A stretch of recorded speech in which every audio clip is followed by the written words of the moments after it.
My girlfriend declared, "I'm opening up our relationship status, without any mutual agreement first." I responded, "This timing works out beautifully." What her cousin told her the following day about my coffee date had her regretting her hasty announcement. Maya and I had been together for 4 years, the kind of steady relationship where you talk about house down payments and pet adoption timelines, where Sunday mornings meant coffee in bed and debates about which farmer's market had the best organic produce. I thought we were building something solid, something that would last through mortgage applications and family holidays. Then last Tuesday evening, Maya walked into our shared condo with this determined expression I'd never seen before, like she'd rehearsed whatever she was about to say in the mirror for weeks. "Brandon, we need to have a serious conversation about the future of our relationship," she announced, setting her yoga mat down with unusual precision. I looked up from my laptop where I'd been reviewing structural plans for a bridge project. "What's on your mind?" She sat across from me on our couch, hands folded in her lap like she was delivering a business presentation. "I've been doing a lot of thinking lately about personal growth and exploring different aspects of myself. I think we should transition to an open relationship structure." The words hit me like unexpected turbulence on a smooth flight. 4 years together, and she was announcing this like a unilateral policy change. "An open relationship," I repeated slowly. "That's right. We're both still young, and I think it would be healthy for us to experience other connections while maintaining what we have as our primary foundation." The clinical way she spoke made it sound like she'd been researching this decision for months without mentioning it once. I studied her face, looking for any sign of the Maya who used to ask my opinion on everything from restaurant choices to career decisions. "This is something you've decided, not something you're suggesting we discuss." "Well, I mean, we can discuss the logistics and boundaries, but I think this is the direction we need to move in for both of our personal development." Her voice wavered slightly, like she hadn't expected me to pick up on the fact that this wasn't actually a conversation. That's when it clicked. The late-night yoga classes that had started 2 months ago. The way she'd been distant during our usual evening walks. The mysterious text messages she'd started hiding. "You know what, Maya? The timing actually works out beautifully." Her confident expression faltered for just a moment. "What do you mean?" "Luna from my climbing gym has been pretty clear about her interest in getting to know me better. She's been asking if I'd like to grab coffee sometime, and I've been turning her down because I was in a committed relationship. But if we're opening things up, I should probably text her back." Maya's face went through several expressions rapid fire: surprise, concern, then something that looked suspiciously like panic. "Wait, hold on. We should probably establish some ground rules first before either of us starts reaching out to other people." "Ground rules? I thought you said we could discuss logistics after you'd already decided we were doing this." I pulled out my phone and started typing a message to Luna. "What are you doing right now?" Maya's voice had shifted from confident to anxious in record time. "I'm texting Luna to see if she's free for coffee tomorrow." "Isn't this what you wanted?" "I just think we should be more methodical about this transition. Maybe we should both take a few days to think about boundaries and expectations before we start dating other people." The irony was absolutely beautiful. She'd announced this decision like it was already in motion, but the second I showed genuine enthusiasm for her plan, suddenly we needed to pump the brakes. "Maya, you've clearly been thinking about this for a while. I'm just following your lead here." I finished typing the message and hit send. There we go. Luna and I are meeting for coffee at Meridian Roasters tomorrow at 10. "Brandon, I really think we should talk about this more thoroughly first." "What's there to talk about? You said you wanted us to explore other connections." "I'm exploring. Luna's an amazing photographer, and we have incredible conversations about art and outdoor adventures. Plus, she's been incredibly respectful about boundaries, which I appreciate." Maya stared at me like I'd just announced I was moving to another country. "You've been thinking about dating her?" "I've been thinking about how attractive and interesting she is, yes.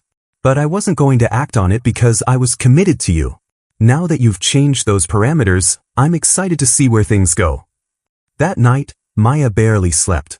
I could hear her tossing and turning, probably realizing that opening our relationship meant I'd be dating other people too, not just graciously accepting whatever she'd already lined up for herself. Coffee with Luna turned into a 3-hour conversation that reminded me what genuine connection actually felt like. She taught rock climbing at the gym on weekends and spent her free time photographing Portland's hidden waterfalls, the kind of person who found beauty in places other people overlooked. "I've noticed you working out alone lately," she mentioned, stirring honey into her cappuccino. Maya's been doing her own thing with Pilates classes. She found this instructor who's apparently revolutionizing her core strength. Luna laughed, this genuine sound that made me realize how long it had been since I'd heard authentic laughter in my own home. Jake Martinez? He's got quite the reputation for intensive one-on-one sessions. The way she said it made me wonder exactly what kind of reputation Jake had, but I was enjoying Luna's company too much to dwell on Maya's fitness choices. We spent the afternoon hiking Forest Park, where Luna showed me photography techniques for capturing light through the canopy.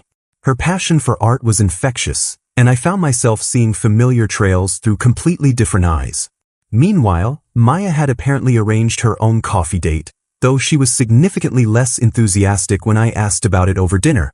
"How was your day?" I asked, genuinely curious about how her first open relationship experience had gone. "Fine." Jake and I grabbed lunch after our Pilates session. Nothing too exciting. She pushed her salad around her plate without much interest. Luna and I had an amazing time hiking. She's incredibly talented with landscape photography. We're planning to check out Silver Falls this weekend. Maya's fork paused midair. "This weekend? We usually do grocery shopping and meal prep on Saturdays. You're welcome to join us, or you could spend time with Jake. Isn't that the whole point of this new arrangement?" The following week brought Maya's family barbecue, an annual tradition where her extended family gathered to grill overpriced steaks and discuss real estate market trends. Maya insisted I attend, probably wanting to maintain the illusion that everything was perfectly normal in our relationship. She spent the entire afternoon practically draped over me, holding my hand with unusual intensity and making exaggerated comments about our future plans. "Brandon's been so supportive of my personal growth journey," she announced to her Aunt Patricia while squeezing my arm possessively. "We're exploring new dimensions of our relationship together." Her cousin Alex raised an eyebrow at Maya's theatrical performance. "New dimensions? That sounds very modern of you both." "Oh yes, we're both very open-minded about expanding our horizons," Maya continued, her laugh pitched slightly too high. The irony of her public display wasn't lost on me. At home, she'd been increasingly distant and distracted, but in front of her family, she was performing the role of devoted girlfriend with Oscar-worthy commitment. During a quiet moment by the dessert table, Alex pulled me aside. "Maya seems a little intense today. Everything okay with you too?" I considered how to answer diplomatically. "We're figuring some things out. Nothing major. She keeps talking about personal growth and new experiences. Sounds like she's been reading too many self-help books." If only he knew. That evening, Maya was unusually quiet during our drive home. "You were different today," she finally said as we pulled into our parking space. "Different how?" "Less engaged. Like your mind was somewhere else." "I was thinking about Luna, actually. She mentioned wanting to try that new Ethiopian restaurant downtown, and I was wondering if you'd have any objections to me taking her there next week." Maya's jaw tightened visibly. "That's our place. We discovered that restaurant together." "It's a public restaurant, Maya. I can't exactly reserve every location where we've had a meal. It just feels weird, you taking her to places that are meaningful to us. Then maybe you should have considered that before deciding we should see other people." The silence stretched between us for the rest of the evening, Maya scrolling through her phone with increasing frustration while I researched camera equipment Luna had mentioned wanting to try. Sunday morning brought the text that changed everything. I was making coffee when my phone buzzed with a message from Maya's cousin Alex. "Dude, I saw you at Meridian Bistro yesterday with that gorgeous brunette. Maya know you're dating her boss's daughter?" I stared at the screen, processing what Alex had just revealed. Luna's mother was Victoria Chen, the senior partner at Chen & Associates Real Estate Development, the same company where Maya worked as a project coordinator. I'd known Luna's last name was Chen, but Portland had plenty of Chens, and I'd never connected the dots. Maya emerged from our bedroom looking like she'd barely slept, heading straight for the coffee maker without making eye contact. That's when her phone started buzzing with what sounded like an emergency. "Alex, what are you talking about?" she answered, her voice still rough from sleep. I watched her face transform from confusion to horror as Alex apparently explained what he'd witnessed. Victoria Chen's daughter? Are you absolutely certain? Maya's eyes found mine across the kitchen, and I saw the exact moment she realized the implications. Brandon, she said after hanging up, her voice carefully controlled. We need to talk. Right now. About what? About Luna being my boss's daughter. About how dating her could completely destroy my career prospects in this company. I leaned against the counter, genuinely puzzled by her panic. How would dating Luna affect your job performance? Victoria oversees all the major development projects. If things go badly between you and Luna, or if Luna says something negative about me to her mother, it could tank my entire career path. Maya, you're the one who wanted us to see other people. You don't get to dictate who I date based on your professional concerns. This is different and you know it. This affects my livelihood, my future in the company. So does your relationship with Jake? Presumably. What if his clients at the gym start gossiping about his personal life with their trainer? Maya's face went red. Jake doesn't work in my industry. This is completely different. The only difference is that you didn't bother researching the potential complications of your own choice before you announced it. My phone buzzed with a text from Luna. Coffee again today? I found this amazing spot in the Pearl District. I started typing back immediately. What are you doing? Maya demanded. Confirming my coffee date with Luna. We're meeting at 10:30. Brandon, you cannot seriously continue dating her after what I just told you. Actually, I can. You announced we were in an open relationship. You didn't include a clause about approval processes or professional conflict assessments. Maya grabbed my arm. Please. I'm asking you as someone who's been in your life for 4 years. This could ruin everything I've worked for at Chen and Associates. I gently removed her hand. Maya, where was this level of consideration when you were making unilateral decisions about our relationship status? You didn't ask how I might feel about you dating other people. That's completely different. Is it? Because from where I'm standing, it looks like you expected me to gracefully accept whatever arrangement benefited you, but now that your plan has unexpected consequences, suddenly we need to negotiate boundaries. The desperation in her voice was becoming more apparent. What if Victoria finds out we're in an open relationship? What if she thinks I'm unprofessional or unstable? Then maybe you should have considered those possibilities before announcing your decision. I finished my coffee and grabbed my jacket. I'm meeting Luna in 40 minutes. We'll probably spend the day exploring some of those photography locations she mentioned. Brandon, I'm begging you. Please don't do this. Do what? Date someone who's kind, intelligent, and genuinely interested in getting to know me? Someone who asks about my engineering projects and remembers details from our conversations. Maya's composure finally cracked completely. Fine. If you're going to be stubborn about this, then I'm going to spend the day with Jake. See how you like it when I'm not sitting around here waiting for you to come home. Have fun, I said, meaning it. Jake seems like a nice enough guy. The look of frustrated confusion on her face as I left was absolutely priceless. She'd expected jealousy, possessiveness, maybe even anger. Instead, I was genuinely encouraging her to enjoy her time with someone else, which clearly wasn't part of whatever script she'd been following. Luna and I spent the entire day at the Japanese garden, where she taught me about composition and natural lighting while we wandered through perfectly manicured landscapes. Her genuine enthusiasm for art was refreshing, and I found myself completely absorbed in her stories about traveling through Southeast Asia to document traditional architecture. We were sharing sushi at a small restaurant in Hawthorne when she mentioned something that made everything click into place. My mom's been asking about you, actually. She thinks it's sweet that someone's finally showing genuine interest in my photography work. Your mom knows about me? Victoria Chen, senior partner at Chen and Associates. She mentioned that one of her project coordinators has a boyfriend named Brandon who works in civil engineering. Small world, right? I nearly choked on my California roll. Maya never mentioned that connection. Maybe she doesn't know? Mom keeps her personal and professional lives pretty separate. Though she did say this Maya person has been distracted at work lately, spending a lot of time on personal phone calls during meetings. Meanwhile, Maya had apparently spent her day with Jake, But when I returned to our condo that evening, she was waiting for me with the kind of manic energy that suggested things hadn't gone according to her plans. "We need to talk," she announced before I'd even closed the door. "About what?" "About everything. About this whole open relationship experiment and how it's affecting both of us." I sat down across from her, genuinely curious where this conversation was heading. "I'm listening." Jake and I had a long conversation today about expectations and boundaries, and I realized I might have rushed into this decision without fully considering all the implications. The careful way she was choosing her words suggested she'd rehearsed this conversation during her drive home. What kind of implications? Well, for starters, I've been emotionally involved with Jake for about 2 months now. We met at the Pilates studio, and things developed pretty naturally from there.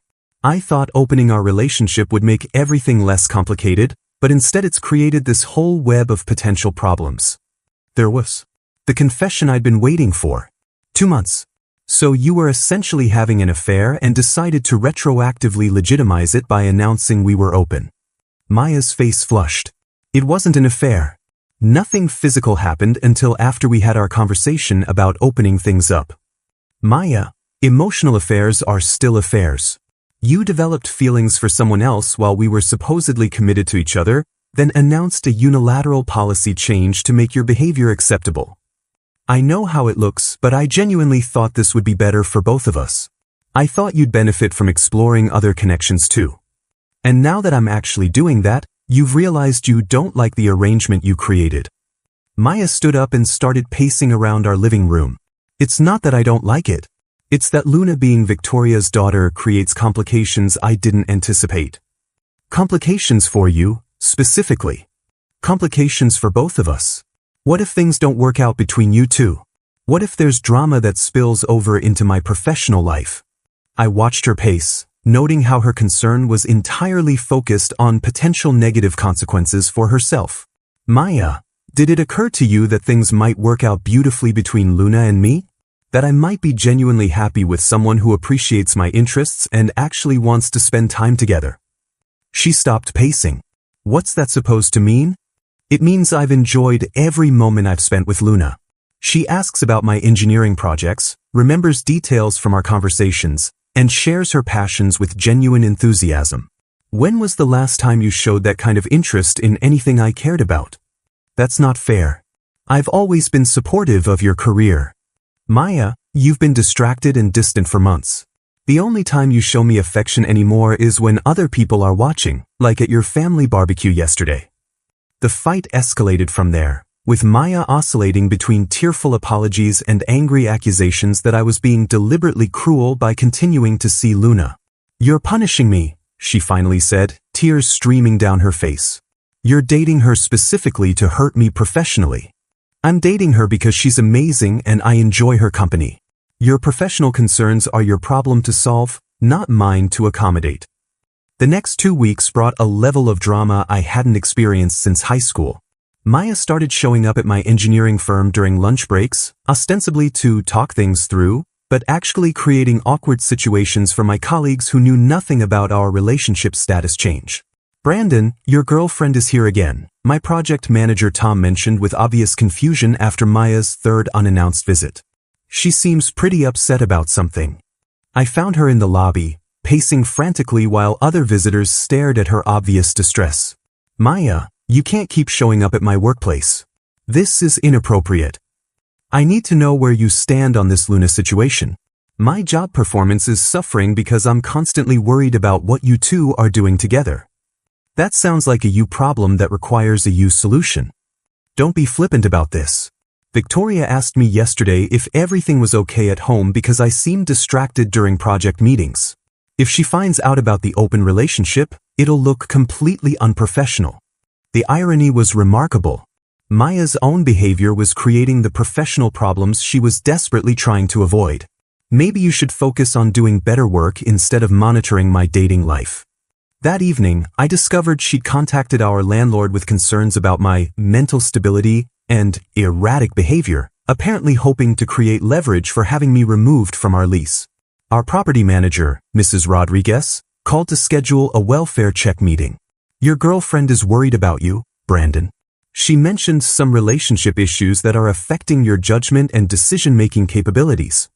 I had to explain the situation diplomatically, assuring Mrs. Rodriguez that I was perfectly stable and that Maya was dealing with some personal stress that was affecting her perspective on our living situation. She suggested that you might be better off living somewhere else while you work through whatever's happening between you two. Mrs. Rodriguez, I've lived here for 3 years without any problems. My rent is always on time, I've never had noise complaints, and I maintain the apartment well. I'm not planning to move. Meanwhile, Luna and I were developing something genuinely meaningful. We spent Saturday morning at the farmer's market, where she photographed vendors setting up their displays while I helped her carry equipment. Her passion for capturing authentic moments was infectious, and I found myself seeing Portland through completely different eyes. Your girlfriend seems lovely, the elderly woman selling organic honey mentioned as Luna paid for a small jar. We're not exactly, it's complicated, I responded, realizing I had no simple way to explain our situation. Well, whatever it is, she makes you smile in a way that seems genuine. That afternoon, Luna suggested we meet her mother for coffee, partly to address the elephant in the room about Maya's employment situation. Victoria Chen was gracious but direct, the kind of person who succeeded in real estate development by addressing problems head-on rather than dancing around them. Brandon, I want you to know that your relationship with Luna has no bearing on Maya's professional standing in my company. However, Maya's recent behavior during work hours has become a concern. What kind of behavior? Personal phone calls during client meetings, distracted performance on project deadlines, and yesterday she asked if I had any opinions about open relationships and workplace boundaries. That conversation was unusual. Luna squeezed my hand under the table. Mom, maybe Maya's just going through some personal stress. Perhaps. But professionalism means managing personal stress in ways that don't affect work quality or create uncomfortable situations for colleagues. Victoria's message was clear. Maya's job security depended entirely on Maya's own professional conduct, not on my dating choices. The relief was enormous. I'd been worried that my relationship with Luna might somehow jeopardize Maya's career, but Victoria had essentially confirmed that Maya was jeopardizing her own career through her behavior. That evening, I tried to reassure Maya that her job was safe regardless of my relationship with Luna. Victoria explicitly said that our dating has no impact on your professional standing. You talked to my boss about our personal situation? Brandon, that's completely inappropriate. She's also Luna's mother. It came up naturally during coffee, and she addressed it directly to eliminate any awkwardness. Maya's face went white. You had coffee with Victoria Chen? What did you tell her? Nothing about you specifically. She mentioned that you seem stressed lately and asked if there was anything affecting your focus at work. This is a disaster. She's going to think I'm completely unprofessional and unstable. Maya, the only person affecting your professional reputation is you. The breaking point came the following Thursday when I returned from work to find Maya had changed the locks on our condo. I stood in the hallway with my key that no longer worked, calling her phone while neighbors walked past giving me sympathetic looks. Maya, what exactly are you trying to accomplish here? I need space to think without you constantly coming and going at all hours, disrupting my ability to process what's happening to our relationship. It's my apartment too. My name is on the lease, and I pay half the rent. You can stay at Luna's place while we figure this situation out. I'm sure she'd love to have you there full-time. The pettiness was breathtaking, but I wasn't about to engage in a hallway argument with someone who'd apparently lost all perspective on reasonable adult behavior. I called our property manager, who confirmed that Maya had no legal right to change locks without my consent and arranged for emergency access within 2 hours. While waiting, I texted Luna about the situation. Her response was immediate. That's completely unhinged behavior. Do you need somewhere to stay while you sort this out? I declined her offer but appreciated the support. When Mrs. Rodriguez arrived with replacement keys, she looked genuinely concerned. Brandon, this kind of domestic disruption isn't something we typically see from stable tenants. Are you sure everything's okay? Maya's dealing with some personal stress that's affecting her judgment. I'm hoping she'll stabilize once she works through whatever's bothering her. That evening, Maya emerged from our bedroom like nothing unusual had happened. How was your day? She asked as if she hadn't literally locked me out of my own home. Interesting. I learned that changing locks without your co-tenant's consent is considered harassment under Oregon rental law. Her casual demeanor shifted immediately. I wasn't harassing you. I just needed some private time to think. Maya, you can't unilaterally decide I don't live here anymore because you're having emotional difficulties. Meanwhile, my colleagues at work had started asking discreet questions about my personal situation. Tom pulled me aside during our Friday tea meeting. Everything all right at home? You seem stressed lately, and that whole situation with your girlfriend showing up here was pretty unusual. I gave him the abbreviated version: relationship difficulties, working through some boundary issues, hopefully resolving soon. But internally, I was starting to recognize that Maya's behavior had escalated beyond normal relationship conflict into something genuinely unstable. That weekend, Luna and I drove to Cannon Beach for her photography project documenting coastal erosion patterns.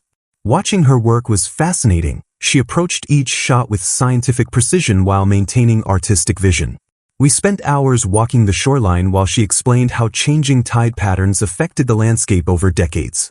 You seem more relaxed today, she observed as we sat on a driftwood log sharing Thai takeout. Getting away from the drama helps. Maya's been creating a lot of chaos lately. What kind of chaos?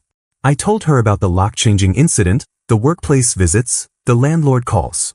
Luna listened without judgment, but her expression grew increasingly concerned. Brandon, that behavior sounds really controlling and manipulative. Have you considered that maybe this isn't just stress about work? What do you mean? I mean, maybe Maya's showing you who she really is when she doesn't get her way. People reveal their true character during conflicts. That Monday brought disturbing news from Maya's workplace. She'd apparently had a meltdown during a client presentation, crying in front of potential investors and creating an extremely awkward situation for everyone involved. Victoria called me directly, which felt surreal but necessary. Brandon, I'm reaching out because Maya listed you as her emergency contact, and I'm genuinely concerned about her well-being. She broke down during our Morrison development presentation this morning. What happened exactly? She started crying mid-sentence while discussing timeline projections, then excused herself and didn't return. The clients were confused and uncomfortable. I found her in the bathroom 20 minutes later, completely distraught about personal relationship issues affecting her ability to concentrate. Victoria's tone was professionally sympathetic but clearly strained. I've suggested she take some personal time to address whatever's happening in her life, but she insisted that wouldn't solve the underlying problems. I appreciate you calling. Maya's been dealing with some relationship stress, but I didn't realize it was affecting her work so dramatically. Brandon, as Luna's mother, I like you personally. As Maya's supervisor, I need to tell you that her professional conduct has become a serious concern. She's missed 3 client meetings this month, and today's incident was witnessed by major potential clients. The implication was clear. Maya's job was genuinely at risk, not because of my relationship with Luna, but because of her own deteriorating professional performance. By Tuesday evening, I'd made my decision. I called my friend Marcus, who owned a moving truck, and arranged to collect my belongings while Maya was at work.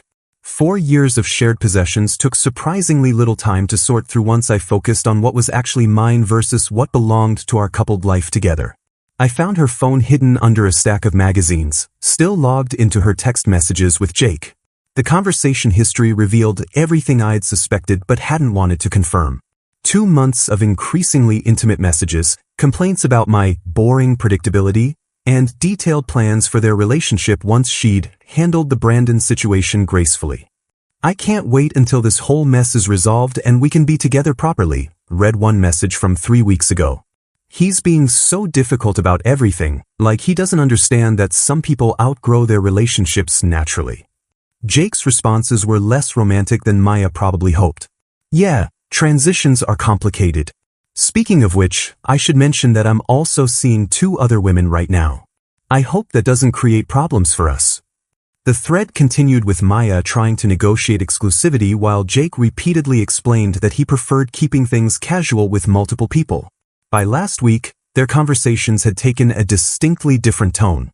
Maya, I think you misunderstood what I was looking for. I'm not interested in replacing your current relationship with something equally committed. But we talked about building something real together once I was free to focus on us properly. I think we had different interpretations of those conversations. I enjoy spending time with you, but I'm not looking for anything exclusive or serious right now. The devastation in Maya's most recent messages was obvious. Her entire plan had backfired spectacularly. She torpedoed our 4-year relationship for someone who'd never intended to offer her the commitment she'd assumed was guaranteed. I took screenshots of the relevant conversations, not for revenge, but for clarity about what had actually happened versus Maya's revised narrative about mutual exploration and personal growth. Marcus helped me load my engineering books, computer equipment, and furniture into his truck while I tried to process the full scope of Maya's deception. "Dude, this is some next-level manipulation," he said after I explained the situation. "She basically blew up your relationship for a guy who was never planning to catch her." That afternoon, I found a furnished studio apartment in the Pearl District, walking distance from several coffee shops Luna and I had discovered together. The landlord was refreshingly straightforward about lease terms and didn't require extensive personal references or emotional stability assessments. Maya returned to our former condo around 6, probably expecting to find me waiting anxiously for permission to collect my belongings. Instead, she found empty closets, missing furniture, and a note explaining that I'd moved out permanently. Her phone calls started immediately, cycling through the predictable emotional stages: confusion, anger, bargaining, desperation. "Brandon, we can work through this. I made mistakes, but we can rebuild what we had." "Maya, you spent 2 months planning your exit strategy with Jake while pretending to be committed to me. That's not a mistake, that's a deliberate deception. I never meant for things to get so complicated. Jake wasn't supposed to be just a casual thing. So you admit this was all about transitioning from me to him, and the open relationship was just cover for your affair." The silence stretched long enough that I wondered if she'd hung up. I thought I loved him. I thought he wanted the same future I did. What future was that exactly? The one where you quit your job to become an influencer while he supported you financially. How did you know about that? "Maya, I lived with you for 4 years. I know how your mind works when it comes to long-term planning and financial security." Victoria called me that Friday with professional updates that felt surreal but necessary. Maya submitted her resignation this morning, effective immediately. She mentioned needing to focus on personal issues and exploring alternative career paths. Is she eligible for rehire? Based on her recent performance issues and the circumstances of her departure, that seems unlikely. She left several projects unfinished and didn't provide adequate transition documentation. Luna and I spent that weekend apartment hunting together, not for shared living space, but to help me find a permanent place that reflected my actual preferences rather than compromises with Maya's expensive tastes. We found a perfect 1-bedroom in Hawthorne with natural light for her photography visits and space for my drafting table. "You seem different," Luna observed as we walked through the empty rooms. "More relaxed, like you can finally breathe properly." I feel like I've been holding my breath for months without realizing it. That evening, Maya showed up at my new apartment building, somehow having tracked down my address through methods I preferred not to contemplate. "Brandon, I need you to understand that I never meant for any of this to hurt you. Everything got so complicated so quickly. Maya, you orchestrated this entire situation.